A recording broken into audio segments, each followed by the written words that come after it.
Saludos, mi nombre es Carlos Bustamante. En esta presentación vamos a hablar sobre el manejo de amenazas para la materia de seguridad informática 2 de ingeniería de software. Bueno, el primer punto que vamos a desarrollar es el concepto de amenaza. Por definición, se puede decir que amenaza es todo elemento o acción capaz de atentar contra la seguridad de la información. Las amenazas surgen a partir de la existencia de vulnerabilidades. Es decir, que una amenaza solo puede existir si existe una vulnerabilidad que puede ser aprovechada e independientemente de que se comprometa o no la seguridad de un sistema de información. Diversas situaciones tales como el incremento y el perfeccionamiento de las técnicas de ingeniería social, la falta de capacitación, la falta de seguridad y concientización de los usuarios en el uso de la tecnología y sobre todo la creciente rentabilidad de los ataques han provocado en los últimos años el aumento de amenazas intencionales. Dentro de este tipo de amenazas las podemos tipificar en cuatro aspectos importantes, básicos, que son amenazas intencionales. En caso de que deliberadamente se intente producir un daño, por ejemplo, el robo de información aplicando la técnica de trashing, la propagación de código malicioso y las técnicas de ingeniería social. Las no intencionales, en donde se producen acciones u omisiones de acciones que si bien no buscan explotar una vulnerabilidad, ponen en riesgo los activos de información y puede producir un daño. Por ejemplo, amenazas relacionadas con fenómenos naturales. También tenemos las amenazas internas, generalmente pueden ser más serias que las externas por varias razones, ya que al interior de las compañías hay usuarios y personal técnico con bastante conocimiento, conocedores de la red y saben cómo su funcionamiento, la ubicación de la información y dónde se encuentran los datos claves y de interés para las compañías y los usuarios. Los sistemas de prevención de intrusión como los IPS, los firewall, la seguridad perimetral, son mecanismos no muy efectivos en amenazas internas, porque habitualmente no están orientados ni diseñados al tráfico interno. También tenemos como tipo la amenaza externa. Son amenazas que se originan fuera de la red. Al no tener información certera de la red, un atacante tiene que realizar ciertos pasos para poder conocer qué es lo que hay en ella y buscar la manera de atacarla. La ventaja que se tiene en este tipo de amenazas es que el administrador de la red o el oficial de seguridad pueden prevenir en buena parte los ataques externos. Para darle un poco mayor de profundidad al tema, quiero mencionar las fuentes de las amenazas. Como fuentes tenemos las más comunes en el ámbito de los sistemas de información, las siguientes. Voy a mencionar algunas, como el malware, que es un código malicioso que permite realizar diferentes acciones a un atacante, desde ataques genéricos mediante la utilización de troyanos o ataques de precisión dirigidos con objetivos específicos y diseñados para atacar a un dispositivo, configuración o componente específico de la red. La ingeniería social.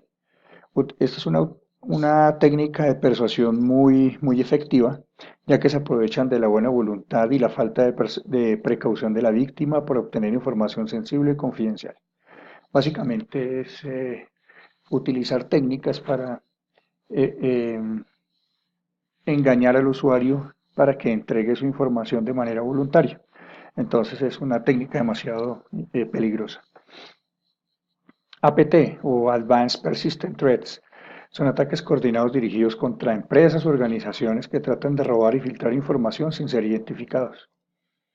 Los botnets son conjunto de equipos infectados que ejecutan programas de manera automática y autónoma, eh, que permiten al que crea el botnet controlar los equipos infectados y utilizarlos para ataques más justificados como ataques de denegación de servicio. Redes sociales. El uso no controlado de este tipo de redes puede poner en riesgo la reputación de las compañías. Y por último, los servicios cloud o servicios en la nube. Una compañía que contrate este tipo de servicios tiene que tener en cuenta que eh, al exigir el servicio debe también tener identificados unos criterios de seguridad para que permitan proteger de manera efectiva sus sistemas. También es importante mencionar cómo son los tipos de atacantes. Aquí hay varias definiciones, como por ejemplo los hackers, los crackers, los breakers, sniffers, lammers, newbie, ciberterroristas, carders. Algunos hacen los ataques pensando simplemente en demostrar su conocimiento o simplemente para demostrar que pueden romper barreras informáticas. Otros utilizan los medios telefónicos para conseguir llamadas gratuitas. Algunos son novatos que utilizan pues su conocimiento básico tratando de ser unos grandes hackers y pues es como un tema de ego personal para tratando de vulnerar digamos esquemas de seguridad en las compañías. Los ciberterroristas, por ejemplo, son expertos en informática, en intrusión de redes, y estos son ya personas con conocimiento más elaborado, ya como profesionales en el área, y se dedican a hacer espionaje a nivel de información y están en algunos casos contratados por algunos países. Y últimamente, pues también se están presentando los carders, que son personas que atacan tarjetas de crédito y cajeros automáticos. Los tipos de ataques. Tenemos cuatro tipos de ataques. En mención serían interrupción de servicio, interceptación, modificación y fabricación. Este de fabricación es como crear un producto fachada que engaña al usuario y el cual le permite hacerse a la información sensible, usuarios, contraseñas, datos importantes. Sobre todo se utiliza en el sector bancario, donde los usuarios creen que están haciendo transacciones bancarias en su portal de su banco, pero realmente son páginas fachadas que lo que hacen es apropiarse de la información. ¿Cómo actúan estos ataques? Ellos tienen varias modalidades, dentro de ellas están el spoofing, que es una suplantación de identidad, el sniffing, que es una monitorización del tráfico, malware, que es la introducción de programas malintencionados en los equipos, los keylogger, como mencionaba antes, es en parte de la fabricación, son programas que capturan datos que el usuario va digitando, y la denegación del servicio, que es una forma de saturar o sí, de congestionar el servicio, evitando pues que se puedan hacer un uso adecuado de los sistemas. Bien, ahora pasamos a hablar del tema de vulnerabilidad. Por definición, podemos decir que es una debilidad o falla en un sistema de información que pone en riesgo la seguridad de la información, pudiendo permitir que un atacante pueda comprometer la integridad, disponibilidad y confidencialidad de la misma, por lo que es necesario contratarlas y eliminarlas lo antes posible. Estos agujeros pueden tener distintos orígenes, por ejemplo, fallos de diseño, errores de configuración o carencia de procedimientos. Por tanto, las vulnerabilidades son las condiciones y características propias de los sistemas de una organización que la hacen susceptible a las amenazas. El problema es que en el mundo real, si existe una vulnerabilidad, siempre existirá alguien que intente explotarla, es decir, sacar provecho de su existencia. Podemos clasificarlas en tres: vulnerabilidades ya conocidas sobre aplicaciones o sistemas instalados, las cuales ya tienen un conocimiento de las empresas que desarrollan el programa al que afecta y para las cuales ya existe una solución. Generalmente se publica a modo de parche o un upgrade, una actualización para el producto. Vulnerabilidades conocidas sobre aplicaciones no instaladas.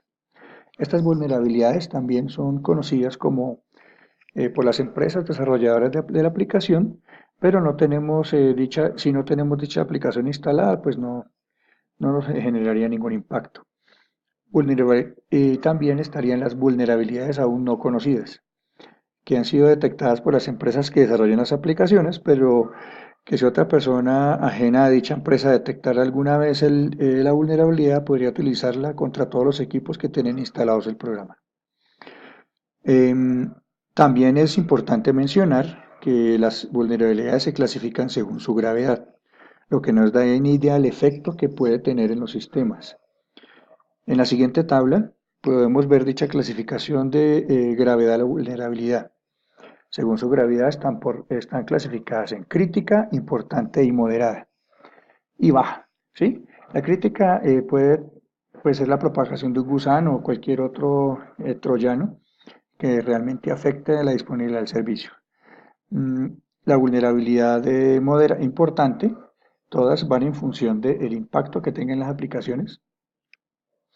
Y por ejemplo, la moderada, la vulnerabilidad uno conocida, y la baja es muy difícil de aprovecharla o cuyo impacto es mínimo. Em, es importante, después de haber conocido el impacto de la vulnerabilidad, y haber identificado la diferencia entre amenaza y vulnerabilidad, es interesante introducir el concepto del riesgo, que el riesgo es la probabilidad de que se produzca un incidente de seguridad, materializándose una amenaza y causando pérdidas o daños. Se mide asumiendo que existe cierta vulnerabilidad frente a una determinada amenaza, como puede ser un hacker, un ataque de negación de servicio, un virus, etc. El riesgo depende entonces de los siguientes factores: la probabilidad de que la amenaza se materialice aprovechando una vulnerabilidad y produciendo un daño o un impacto. El producto de estos dos factores representa el riesgo. Como ejemplo, voy a mencionar el tema de los ataques dirigidos, los cuales son amenazas que se enfocan en un tipo de empresa o organización específica. Muchos de nosotros pensamos que este tipo de cosas solo suceden en China, en Europa, en Estados Unidos, pero actualmente estos códigos maliciosos ya están llegando de nuestra zona de Latinoamérica y, por ejemplo, ya se han identificado piezas ya de código afectando a data centers y a usuarios en México y Centroamérica. En Colombia hay un código malicioso llamado REMTASU, que este llega a los computadores, se instala y empieza a robar información de los dispositivos, como cuando el usuario copia y pega el texto. Tiene la posibilidad de ser un keylogger, o sea, un programa diseñado para registrar lo que el usuario teclee para después enviar estos datos al servidor del atacante. Por tal forma, como se propaga en Colombia, REMTASU no está buscando blancos específicos de empresas, sino usuarios en general. La ingeniería social que utiliza este tipo de códigos son correos electrónicos que lleva un archivo adjunto que dice venir de una entidad bancaria o instituciones estatales como la DIAN, para así engañar al usuario, quien termina descargando un archivo ejecutable que usualmente viene en extensión .exe, y el programa reside en el equipo, se ejecuta y pues ya, como mencioné anteriormente, actuaría como keylogger, robando información sobre todo de las páginas financieras. Eso es todo. Muchas gracias.